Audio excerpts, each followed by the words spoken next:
bringer in the one and only Margaret Kimberley.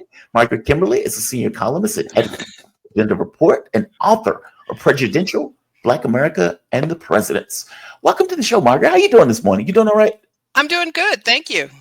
Thank you for joining me. I really appreciate it. I have to start on an article that you have the byline on. Trump keeps his promises while Democrats must be abandoned. And as I read through this article, I thought to myself, yeah, she's right. And because the reality of it is, whether a person agrees or disagrees with what Donald Trump is doing, it's almost secondary to the point that he's keeping his promises. He is effectively doing what he said he was going to do, whether you like it or not. If you don't like that tax cut, well, you know that tax cut is coming because he said he's going to do the tax cut. Right. When he said, I don't want that war to keep going in Gaza, well, he did say it, in which case he tried to get a ceasefire before getting into office. Or even the Ukraine thing. He is even trying to kill that, even though I think he's somewhat misguided in the way that he's going about it. Give me your take on this, the premise of this article, basically, because you even show this clip from Cori Bush, where Cori Bush. That's right. In fact, I'll show it because I pulled the video up. Cori Bush was asked about supporting Ukraine effectively. Hey, why did all of you, quote unquote, progressives who normally would say that they're anti-war, why on earth did all of you go and support that war in Ukraine? And this was Cori Bush's answer to that, right? Here, Michael Tracy, doing good work. You relate that to the issue of Ukraine, because it seems like the Democrats in Congress were almost virtually united, actually 100% united in funding Ukraine, which, whether you like it or not, that does involve sending a giant amount of munitions and weapons and armaments into a hugely destructive war where you have hundreds of thousands of casualties, Russians and Ukrainians piling up in the battlefield. And the only criticism was coming from a section of Republicans. So is there any contradiction, do you think, in terms of you calling for peace or Democrats calling for peace and not being willing to at all reevaluate the policy on Ukraine, which has really been extremely catastrophic? It's some of the most brutal warfare since World War I, like 100 years ago. And Democrats, from my perspective, just to be honest with you, have been very missing in action in kind of critically evaluating that policy and just going along with it, whatever the Biden-Harris administration wanted in terms of weapons. Really, what about diplomacy? What about some other option rather than just dumping endless weapons into Ukraine? Is that fair, do you think? I think the other part of that, though, is the threat of U.S. troops by the masses moving to the ground was a very real thing. At least that's how it was presented. It had been presented to us in Congress. And for me... presented by who? Presented by the administration. That, that would be a very real thing, So her argument is that the administration told her that U.S. troops are going to be fighting in Ukraine. And so you have to keep giving money and support and resources to the war to keep American troops from going over there and fighting. So basically using Ukrainians as a battering ram so Americans don't have to fight in that war. That's her argument. That is what the administration said. That is true. They said all we have to do is give money. No Americans have to go over there. But the question is, why do we have to give money? Why is the U.S. in a proxy war, fighting to the last Ukrainian to some futile effort, and it is futile, to harm Russia? They couldn't sanction Russian oil. None of the things they've thrown at Russia. Russia's still standing. Putin's still in office, and thousands of people are dead. And also, how shouldn't a progressive be questioning this idea that the U.S. has to have this primacy and has to fight Russia all the time, and that these defense contractors have to get all this public money? Shouldn't they be questioning that? So it was a phony answer, but it tells you what's wrong with these so-called progressives. They're just not that progressive. And then about a year into it, they wrote a letter, which they stood by for about a day. They wrote a letter saying there should be some sort of talks, a reasonable thing to say. Although they tossed themselves under the bus. First, they praised the president, and then they said, well, actually, you should talk to Russia. The administration dropped the hammer, and a day later, they denounced themselves and withdrew the letter. So this is what's wrong. We don't have a real opposition in this country. I was about to say there's no real Democratic opposition to the Republicans, but there's no opposition to the Democratic Party establishment that makes all of these decisions. And that's one of the it's one of the reasons Trump is in the White House now, and it's one of the reasons nothing is done for the people. Go into this article for me. You point out in this article, I don't want to preempt it, but effectively the article title is Trump keeps his promises while Democrats must be abandoned. And I guess your point is, well, they need to be abandoned because they're not keeping their promises. Or at the very least, they're not necessarily putting an actual opposition against whatever Trump is. And one last point before I let you take it over. I think they may be missing something. I think in their mind, well, Trump is going to make a mistake, or he's only going to be up for 4 years, in which case we'll be able to take back power. I think what they miss, though, is if Trump fulfills his campaign obligations and he doesn't necessarily do anything too ridiculous, let's say like a COVID moment where you get like 1 million people killed, he could have a successful presidency for those 4 years, not necessarily stuff that we'll like, that we'd like, but at the very least, something that the American public would say, fair enough. He said he was going to do X and Y, and he went and did X and Y. Meaning they may not get this immediately going back to Democrats at the end of this term if Trump fulfills his political obligations that he ran with, especially if the economy is doing well or something to that effect. They're not getting those people back, at least not immediate in that 4 years. Give me your take, though. Well, I think you're absolutely right. And also doesn't get those. Trump won because so many Democrats who voted for Biden in 2020 would not vote for Kamala Harris. Right. I think it's some 6 million, I think almost 7 million people voted for Biden, but wouldn't vote for her. What are the Democrats offering to get them back? They're not that different. I guess that's it. It's like, Trump's these crazy executive orders about woke. It's actually the language of the executive orders. They can't spend any money until they prove they're not following woke ideology. What the hell is woke ideology anyway? And don't we have lawyers in Washington to sue about this kind of thing? But at any rate, the Democrats offer virtue signaling, basically. It's a lot of talk about the Democratic Party past. It's about what FDR did or what LBJ did. They don't even brag about Obamacare, but that's about it. In any recent history. So they're not offering a lot that's different. And when it comes to the military-industrial complex, this is, Ukraine is Biden's baby. Now, Republicans, they lie also because many of them wanted to end Ukraine funding, but Trump swooped in and did the deal. So, they are, they can be phony as well. But what were if you look at the 2020 campaign, if somebody asked you, what does Trump stand for? In 3 or 4 sentences, you could tell anybody what Trump stood for. What did Kamala Harris stand for? Transnational gangs.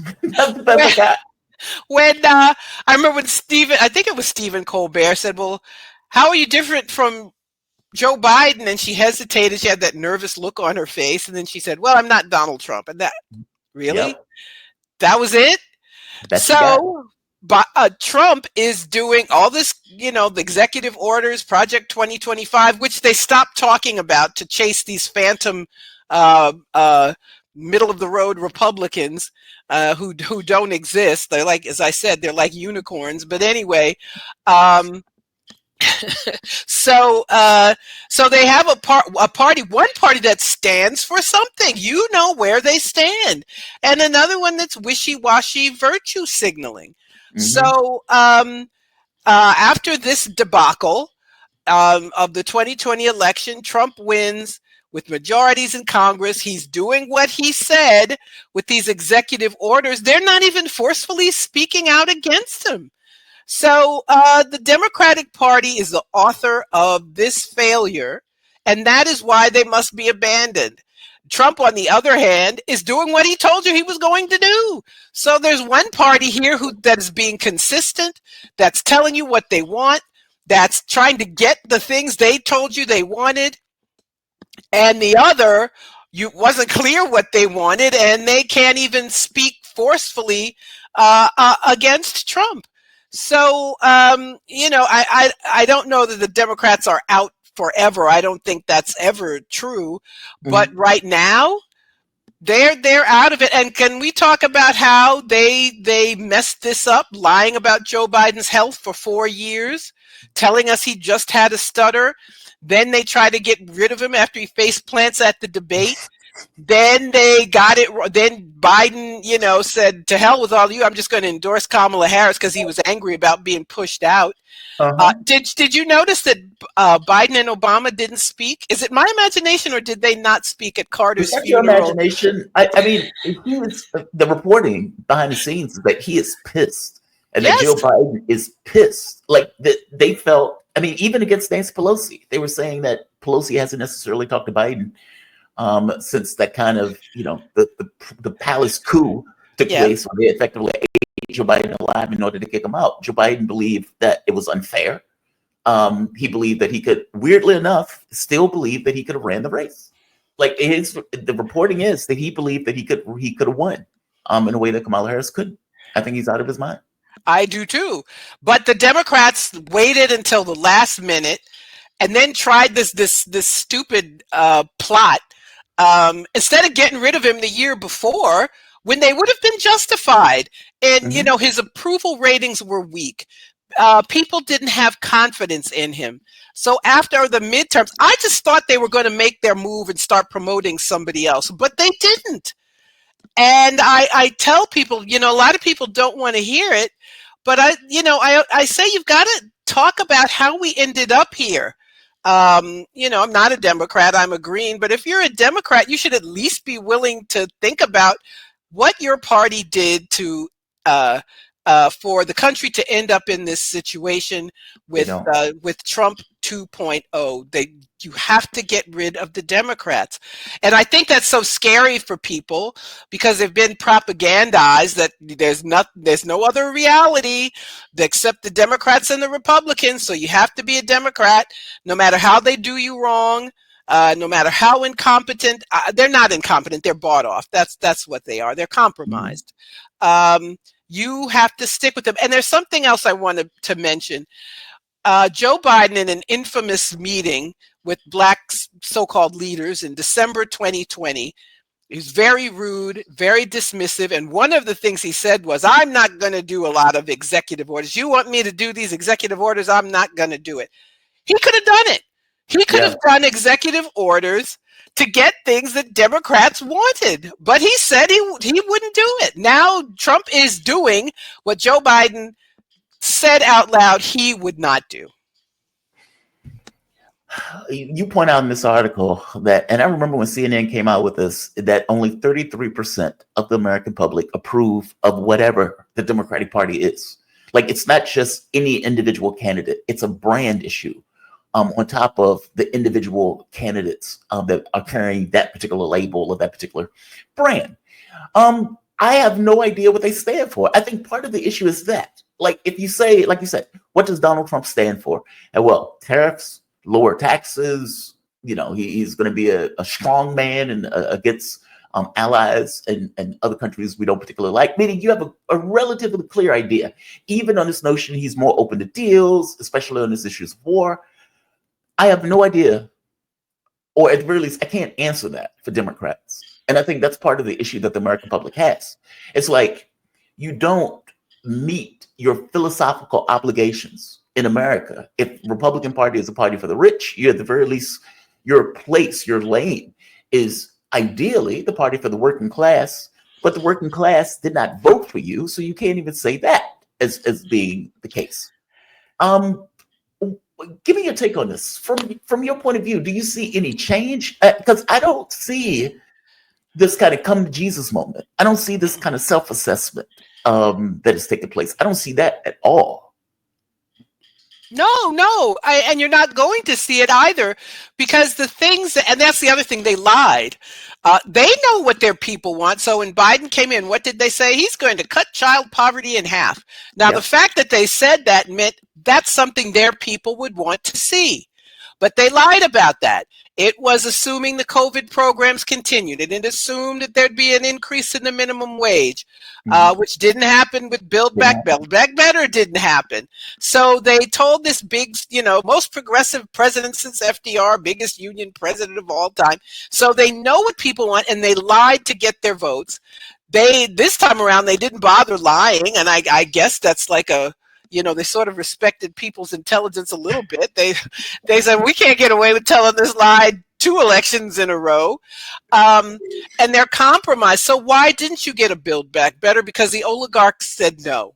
Yeah. And they will say Manchin and Sinema, they were the obstructionists of the Democratic Party. And there's always a Manchin and a Sinema, because they don't want anything. And by that, I mean these rich people who helped the Democrats raise $1 billion. So let's stop acting like the Republicans are the only party of rich people. They have made it clear you are not to do anything for the people. So whatever they have, they got to live with, and we may take away some of the stuff you already have, but you are not, under any circumstance, going to offer anything to the people. So that's how they would have gotten, if they had just one legislative victory that helped the quality of life. Instead, they didn't do anything. And then when their approval ratings declined, they blamed people. They said, well, the economy's doing well. People just are too dumb to know it. We don't know why people think they're struggling. They're just too stupid to see these economic indicators or something like that. It's so like, that's you just feel that way. You just feel that way. That's all. You just feel that way. The numbers yeah. I mean, now the price of eggs, there's all this talk about the price of eggs ballooning in a short period of time. I think it's mostly because of bird flu. But in any case, so they're going to blame, Trump for that. But it is an example of this inflation that, things people, you have to buy food. It's not like a luxury item. The prices have gone up. You can't avoid buying food, can you? Or when gas prices went up because they tried to sanction Russia and raised gas price. Then they tried to, Putin's price hike? Yep. They, didn't go with that dumb moniker for too long. But, people who want an improvement in their lives in this country we're just kind of stuck. As long as you think you have to stick with the duopoly, as long as you think electoral politics is your only out, this is what we will see. We will see electoral failure, and the people's needs being ignored, and then people tuning out to electoral politics altogether. I think you're perfectly right about this idea of how people are terrified of pulling away from the Democratic Party, especially blacks. Because, I put myself in the place when I was growing up, and there was this kind of thing of, it's blue no matter who. You don't even need to know who is on the ballot. If there's a Democrat beside their name, they would be a better alternative than voting for the Republican, in which case you just vote automatically. Like it was that. And I remember the first time I was kind of hitting over that hurdle of, I'm done with this. This is not getting us anywhere. This is not getting me anywhere. This is not to the benefit of this country, and it's certainly not to the benefit of my own political ambitions. It takes a bit to get over that hurdle, especially for most people who, in their framing of the world, there are only 2 political parties. It's only Democrats and Republicans. If you're not one, you're the other. In fact, many people don't even understand when you tell them, well, I'm not a Democrat or a Republican. They're like, what? What do you mean? What do you mean you're not a Democrat or Republican? Like, it doesn't even fit into their framing of the world per se. But it's required. And I think that's the key point of this article. It's like one political party is accomplishing their objectives. And they had a very clear set of things that they wanted to do, whether they were legal or otherwise. And so Trump goes in and spends, 5 hours on the first day he gets elected, doing one executive order after the next, after the next, after the next, going all the way down the list, including releasing the JFK files, the MLK files, and the RFK files. That's astonishing. Like he did say, to his credit, he says, I'm going to measure my presidency on whether or not I keep my campaign promises. And for better or for worse, he seems to be doing it. Why do you think that one political party is willing to do that, but the other political party is not? Like, what is the trepidation around Democrats for doing stuff like this? Well, I think we have a conservative political system, a right-wing system. So you have one party that is openly right-wing and says so, and then you have another cut-rate right-wing party which pretends that it isn't. So, they can get over if they have a certain personality to lead them, and somebody like Obama with the skill to make people believe he was something that he wasn't, or, so they can sometimes get over. But the Republicans are right-wing. They tell you so. So we have a far-right party and a center-right party. So when they say we're going to make abortion illegal, it took them decades, but they did it. Yeah. There's only a minority of states where you have an absolute right to have an abortion. Excuse me, in other states where you can sue somebody because they tried to get an abortion, or the doctor goes, yes, all kinds of craziness. But they're the ones who stood by what they believed in. Mm-hmm. Then you have this other party who are, a center-right party.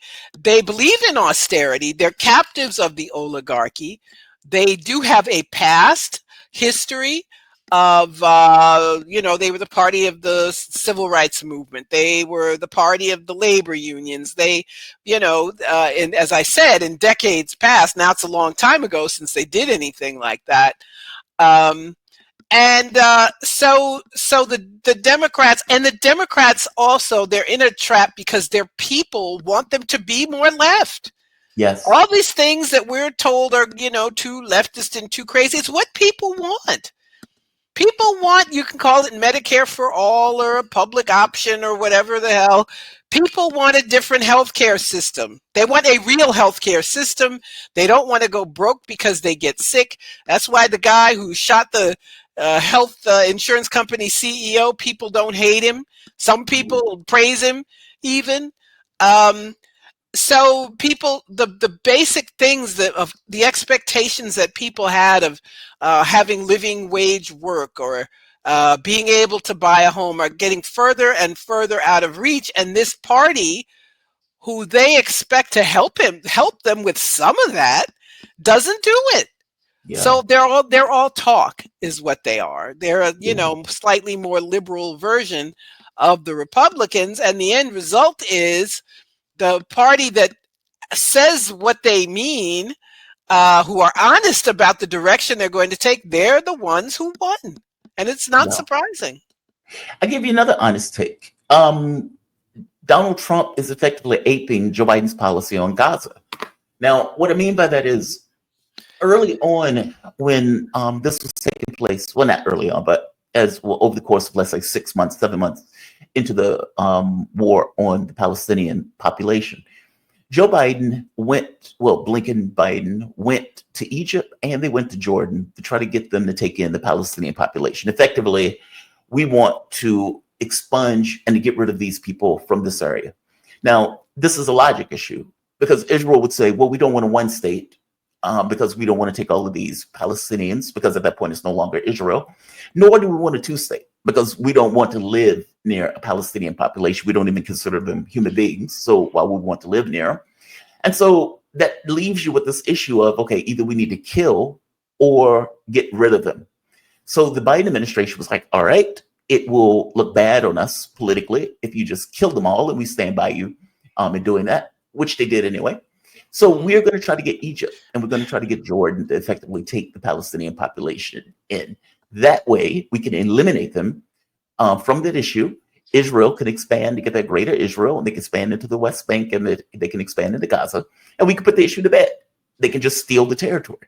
Now, Egypt and Jordan told them to kick rocks. They said, we're not doing that. Now, Trump has come out and effectively opined, we need to clean out Gaza. And he said something that's very honest. He's like, look, they have, that place has been destroyed. Like there's nothing there. And when I saw this list, this trail of people who were walking, I guess, back to their homes, I kept thinking, where are they walking to? I know. All of that stuff has been destroyed. There are no hospitals in northern Gaza. All of the territory, like I think like 80% of the buildings have been flattened, effectively turned to glass. And so it's like, okay, well, where are those people even going back to at this point?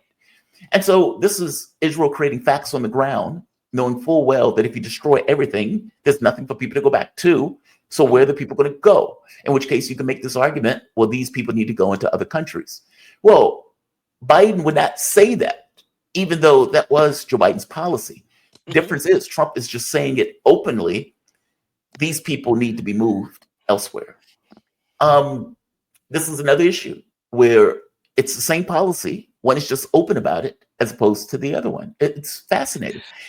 Give me your take on this. I mean, for one, I have a hard time believing that Egypt and Jordan will do this, considering they told Joe Biden no.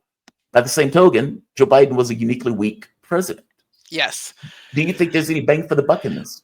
Well, I don't think so. It upsets the entire deal that Trump was partly responsible for. Egypt and Jordan have said no. It doesn't help them to take in 2 million people. Where are they going to put them? They also don't want their populations radicalized. These are two countries that are U.S. client states. So it doesn't help them to bring in Gazans. Also, it's just wrong. It's like, well, why do they have to leave their homes? Exactly.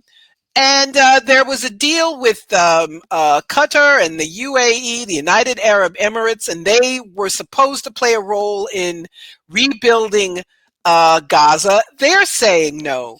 So it'll be interesting to see, if the U.S. can get, in this case, Trump can get everyone to bend to their will and do this.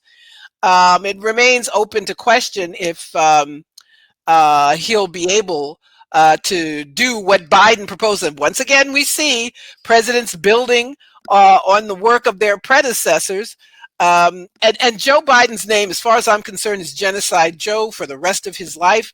I don't want to hear anybody telling me he was a good man. His policy, such as it was to let Israel do whatever it wanted to do, to kill entire families, to target journalists for assassination, to starve the population. They went through this ruse of saying Israel has 90 days to show us that they're letting food aid in. And then the 90 days were up and they were kind of like, I don't know if you watched those press conferences. It was kind of sad. I think journalists should have just left those press conferences and not gone through that. Well, on the other hand, they were doing the public a service. I probably should take that back. But nothing. Biden ran over there, kissed Netanyahu's ring immediately after October 7th in 2023. Blinken would go over there and say, I come here as a Jew, which meant what exactly? You're going to do what Israel wants. They all do what Israel wants. And we had this wholesale slaughter of almost 200,000 people. People need to stop using that 45,000 figure of fatalities. That's from the end of 2023. It's more like 200,000 people who were indiscriminately killed. Hospitals deliberately destroyed. I mean, obvious war crimes committed, and it could not have happened without the United States. And then, of course, it's Trump who comes in, and he sends his guy over to Netanyahu and says, actually, I don't care that it's the Sabbath. You are going to have this meeting with me. And I don't want to give Trump credit. It's difficult because he's not saying the Palestinians are screwed regardless, but it's Trump who stopped this wholesale killing. And Israel, of course, has violated the ceasefire, has killed people since the alleged ceasefire, held up some of the hostage Releases, yeah. swaps. Yes.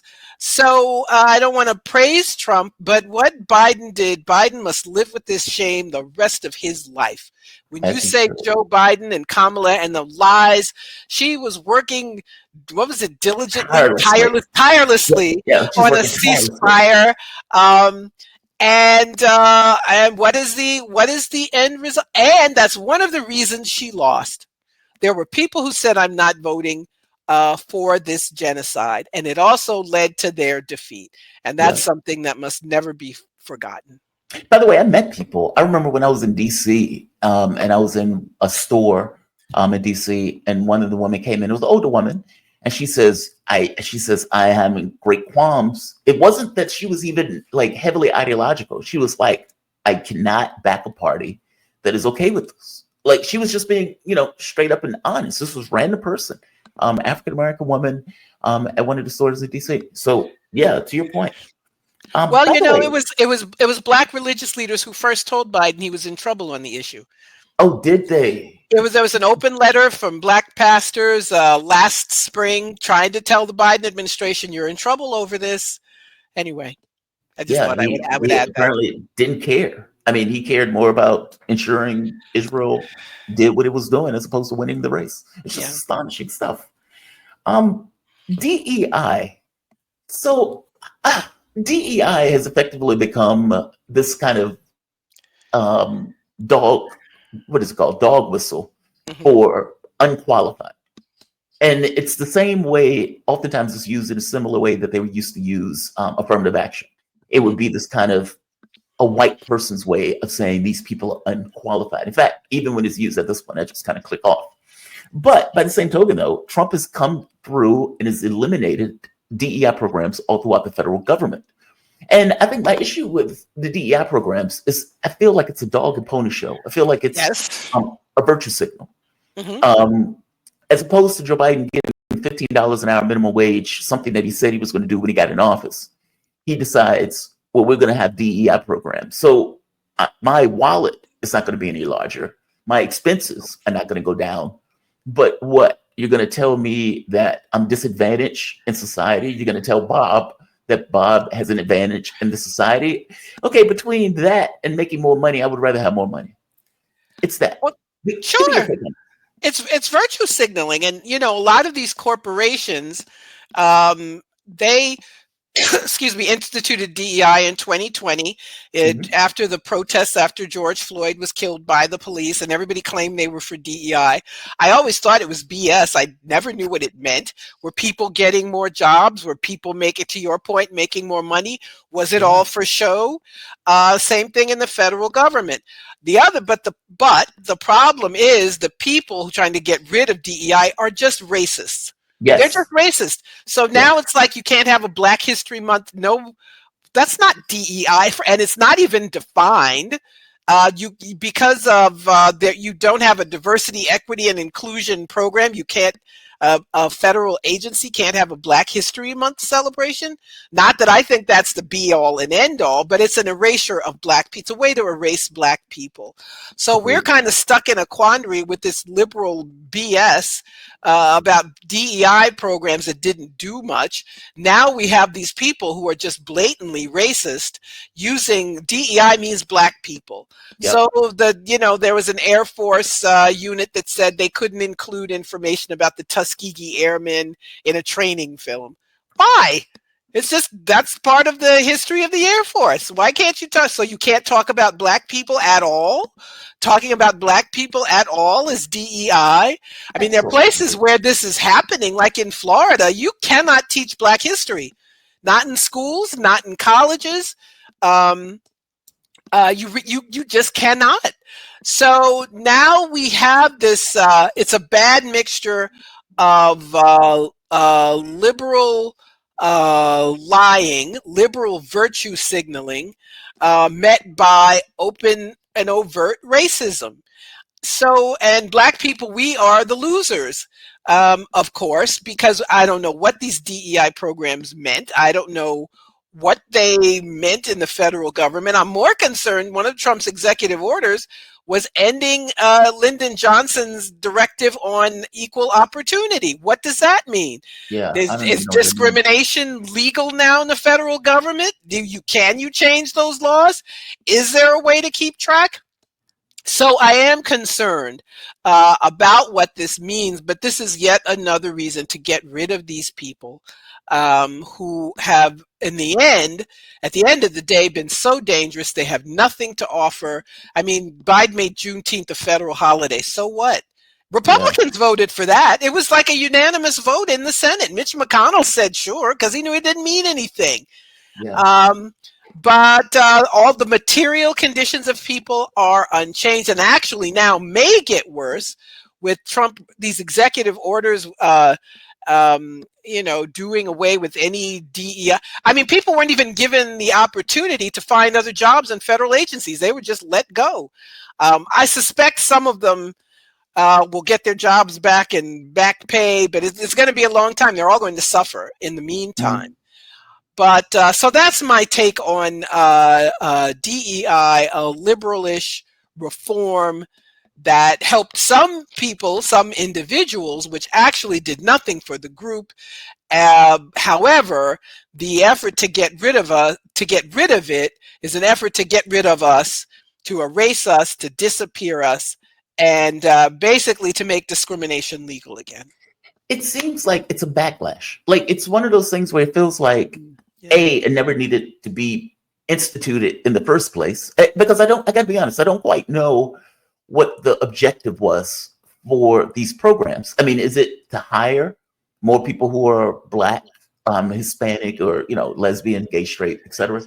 Is it to have classes, 4-hour classes, where you can tell people, hey, Bobby, who's white, has an advantage in society, and you, as a Black person, are disadvantaged in society? Meaning, what is the ultimate objective of these programs? And can you accomplish that objective in the way that the programs were set up? I'll give you another example, one that did not age well. It was the one where I think it was the CIA, and the woman was like, I am a Hispanic woman in this country, and I am part of the CIA. And she was using that to say, like, this is diversity, equity, inclusion as a spook. And it's like, okay, dude, you missed the plot. Like, if that's No, there was one with the Black woman. I'm a lesbian. Or she was bi or something else. But she was in. I was like, and I remember saying to people, if your language can be co-opted, there's something wrong. They can't co-opt anything I say. There's nothing I say the CIA can copy. Nothing. So if this, virtue signaling gobbledygook language can be co-opted by the CIA, then you need to take a look at yourself. The same thing with the FBI saying Happy King Day. The FBI killed him. The FBI surveilled him, told him to kill himself, more than likely helped kill him, and now they have a Happy MLK Day from the FBI. We don't need that. It is just, it's disgraceful. Yeah. But that's what you're left with when there's no seriousness about change, when there is no serious about justice, when there's no seriousness about trying to right wrongs. Then you get liberalism and virtue signaling. Yeah, it's the patina of change. Yeah. One last thing before I let you go. Electronic Intifada, the reporter from that organization, Ali, I think this is Abunimah, he gets arrested in Switzerland. So he goes there apparently for some kind of speech or something that he's supposed to give. And the police arrest him, throw him into a jail cell for 2 or 3 days, and eventually deports him. It's Raya. He wrote on Twitter, he says, I'm free. I wrote this on the phone. I'm posting it. Just after landing in Istanbul on Monday evening, I was brought to Zurich airport in handcuffs and a small metal cage inside a windowless prison van, led all the way to the plane by the police. This is after 3 days and 2 nights in a prison cell. Apparently, he was in the cell for 24 hours. He had one other guy that was in there with him. He said he refused to eat food. I think he said he did take in Yeah, water. yeah. And he said he ate the last day once he realized he was going to be evicted out of the country. This is outrageous.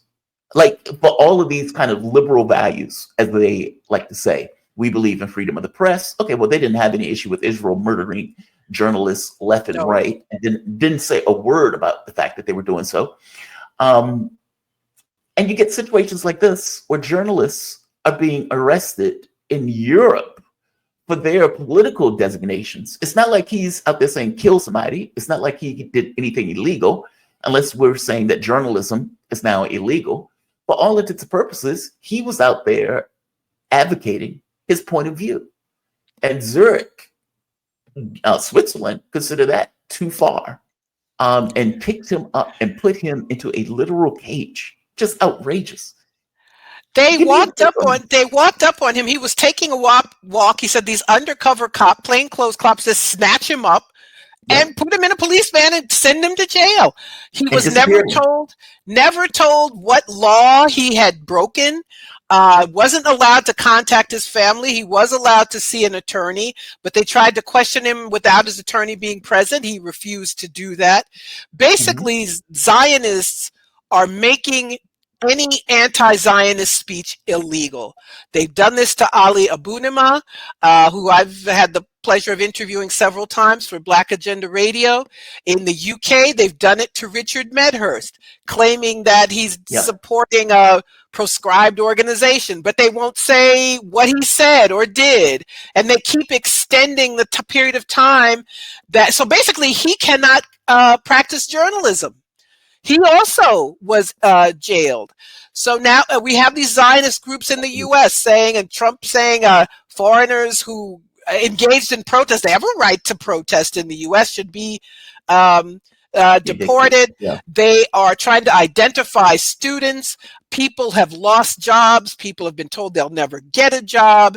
Zionism is making free speech illegal. The biggest danger to free speech in the Western world now is Zionism.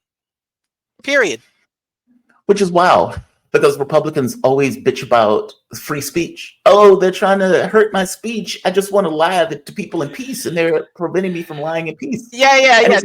China doesn't have free speech. Russia doesn't have free speech. Can you imagine if the Russian government did to a journalist what the Swiss did to Ali Abunimah, or what the British have done to Richard Medhurst? Can you imagine the outcry? Oh, they'd be outraged. I mean, even Gersovich, when he was arrested because he was stealing state secrets. He apparently was trying to get a journalistic scoop on something that was taking place in Russia. Now, the reality of it is we would have arrested a Russian journalist if they were also trying to get state secrets. Even if it was under the disguise of journalism, they would have said, well, you're a foreigner and you're trying to get information that we don't want you to have. And you got caught trying to get that information. I guess I'm trying to make the difference here that he's not doing any of that. He was just there, and they arrested him. And like you said, they didn't tell him what law he broke. Yep. They didn't say what he did that was wrong. It purely seemed like it was purely for the purpose of intimidation. The goal is to shut people up who criticize Israel. That is the goal, to make it so untenable, to scare other people, and just to get people to shut up. Because Israeli soldiers rightly cannot travel around the world without risking being arrested for the war crimes they bragged about on social media. And I'm here for it. I'm glad to see that happen. But they want to shut everybody up. That's it. They want to continue having impunity. Do you think that's going to work? I mean, we do have court systems in this country. I mean, the problem is, of course, kind of what Trump is doing now, where he would sign an executive order saying, yeah, we're going to get rid of birthright citizenship. And the judge is like, okay, this is clearly legal. Like, you obviously don't have the power to do this. But it didn't stop him from signing it and writing down, I am eliminating birthright citizenship. And there could be plenty of things that Donald Trump could have written in that were illegal that would still have to work their way through the court system. God, man, this is what aggravates me so much about Obama and that Supreme Court pick. If you remember when Merrick Garland was in office, Obama was like, yeah, I'm not going to force it. I'm not going to push it.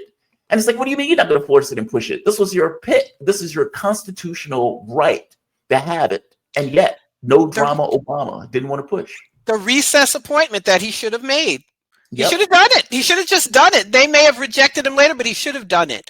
Yep. But you know, the problem with these executive orders, they may not stand up in court, but their goal is to get the camel's nose under the tent and start the discussion of ending birthright citizenship, to finally get a court saying not necessarily a citizen if you're born here, which will have an impact on every single person. We have a system now where if you have a birth certificate from a U.S. state or territory, you're a citizen, period, the end. So now if you say the children of undocumented people aren't citizens, what does that mean? Everybody's birth certificate has to be approved. If you go to get a passport, how do you prove your family is in the country legally? People don't think about this. Who is going to be the one to decide? We are going to have U.S. citizens being deprived of their citizenship.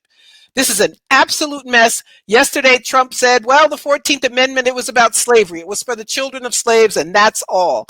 It is for everybody.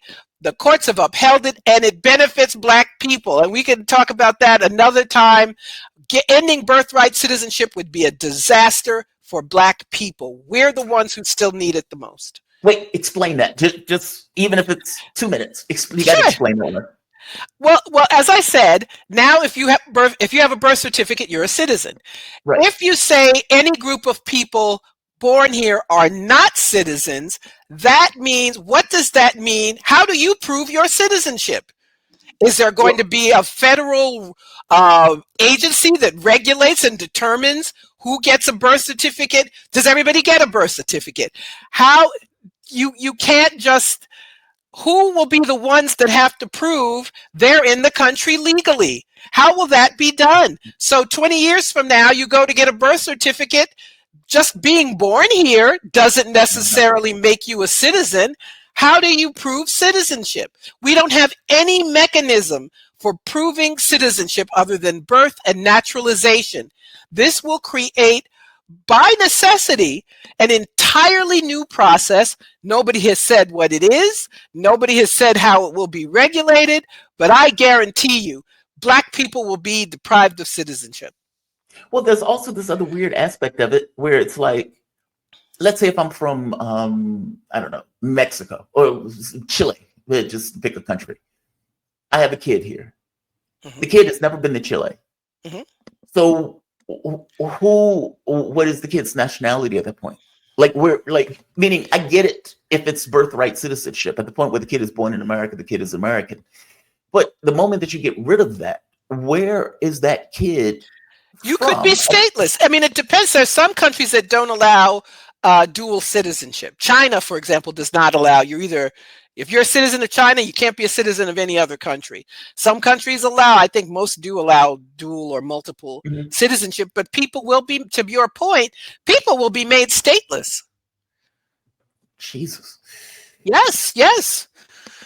And so people haven't thought the implications through. This is very dangerous for everyone. Yeah, this is going to get killed in court. There's no way this is going to pass, but we'll see. Margaret, thank you for this. I always appreciate talking to you. I really do. Margaret Kimberley, she is senior columnist and editor for Black Agenda Report and author of Prejudential, Black America, and the Presidents. You can find her on Twitter at Freedom Ride Blog.